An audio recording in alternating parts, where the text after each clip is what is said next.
You know that moment when you open a new app and even after 5 minutes, you still don't know what it's for? And suddenly you are staring into a void thinking, wait, is this a moment? The moment I'm officially become old. Welcome back to She Works It Out, the podcast where we navigate modern working life, tech-induced anxiety, and the moment when you are not sure if you are having midlife crisis or you just forgot your Gmail password. I'm your host Sonal, a recovering tech optimist, professional overthinker, and someone who still misses the sound of good old Nokia ringtone. Today, we are going to talk about something Douglas Adams said. And let me tell you, it hits hard the older you get. According to him, we humans react to technology in 3 predictable ways. First, anything in the world when you were born is just how the world works. Anything invented between 15 to 35 is a shiny, cool tool and you want to make a career out of it. And anything that comes after you become 35, it's unnatural, weird, and possibly a government plot. Sounds familiar? Yep, so let's go, story time! My first story today is the app that broke me. So here is what happened last week. My niece told me about a new app. Some kind of journaling / mind mapping / social habit sharing tool. Honestly, I'm still not sure what it was. I downloaded it, I opened it. The interface looked like a spaceship dashboard.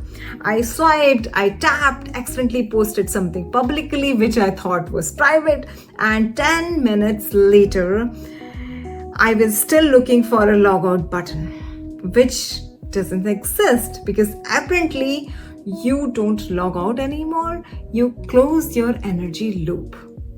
And suddenly I'm spiraling. Am I out of touch? Have I stopped keeping up? Do I need a 14-year-old consultant now? A tech consultant? Yeah. And that was a moment I realized something had shifted.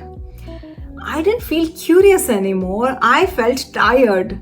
And that's when I remembered Douglas Adams' rule number 3. So let's rewind to simple times.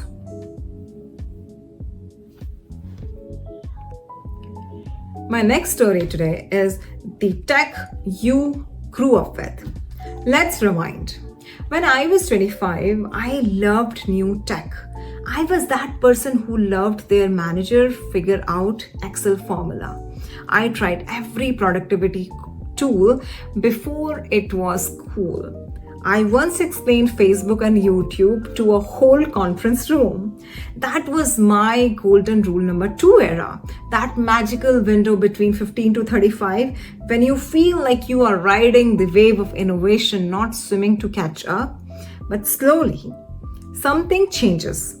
You get busy, life take over, you started using those same 5 apps every day, and suddenly you hear something called Thread or Lemonade, and you are like, is this skincare or social media?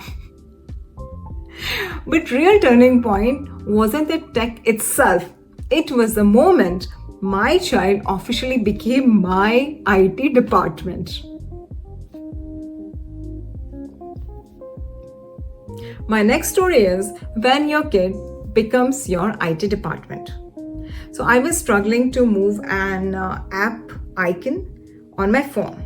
So my 11-year-old walked over, didn't say a word, just took my phone, fixed it into 2 tabs and handed back to me with a "You are welcome." I blinked like she performed a surgery. Apparently, all I had to do was hold and drag to the widget dock. I didn't even know that we had a dock. I barely knew that we had widgets. Now, every time I need help, I get that look that says, she was born in 1900s. Do you think that judgment stops at home?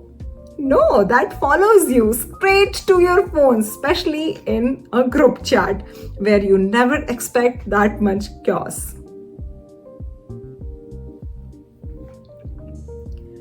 Next one is about the group chat that gave me anxiety. So it started with the cute mom WhatsApp group. School updates, quick reminders, simple stuff. Within a week, it was 482 messages. PDF posted upside down, tense debate about oat milk, and the links of articles about plastic in grapes or something, and one mom who only replies with gifs of cats blinking slowly. I muted it. Then I missed the message about pajama day. And guess what? Whose kid showed up in full uniform on Pizza Friday? Yep. But sometimes it's not even people. Sometimes it's just you alone fighting with a robot for 45 minutes. My next story is the time I talked to a bot for 45 minutes. I just wanted to change my Wi-Fi password. Instead, I met Eva, the virtual assistant. And Eva is like, "Hi Sonal, how can I help you today?" And I'm like, "No, you wouldn't, Eva." She gave me 5 wrong answers, offered to optimize my browsing aura, and then when I begged to speak to a human, it said, "Try again tomorrow." I closed the chat. I stared at the screen and whispered to myself, "I miss landlines." But if you think that was bad, at least Eva didn't shame me for sitting still. That honor goes to my smartwatch. My final story today is the smartwatch that judged me. So I got a smartwatch to feel motivated. Instead, it became my tiny wrist therapist, and not the supportive kind. Okay? Time to stand. It buzzed while I was mid-cookie. Or you have burned 38 calories today. It said with full judgment. It tracked my stress, my breathing, and once asked if I need a mindful break during a client call. I didn't know sarcasm was a feature. I took it off. It still tracked my inactivity from across the room. Like, "Calm down, Fitbit, I'm just tired." So, what do we learn today? That tech isn't the enemy, but sometimes it feels like it's conspiring against your peace, especially after 35, when everything new feels like a test you did study for. And the truth is, you are not outdated, you are just adjusting. And maybe the real power move isn't knowing every new app, but knowing when to mute the group chat, log out from a cult journaling app, or eat a cookie without guilt. Because the thing is, tech may evolve, but you are still working it out, and that's more than enough.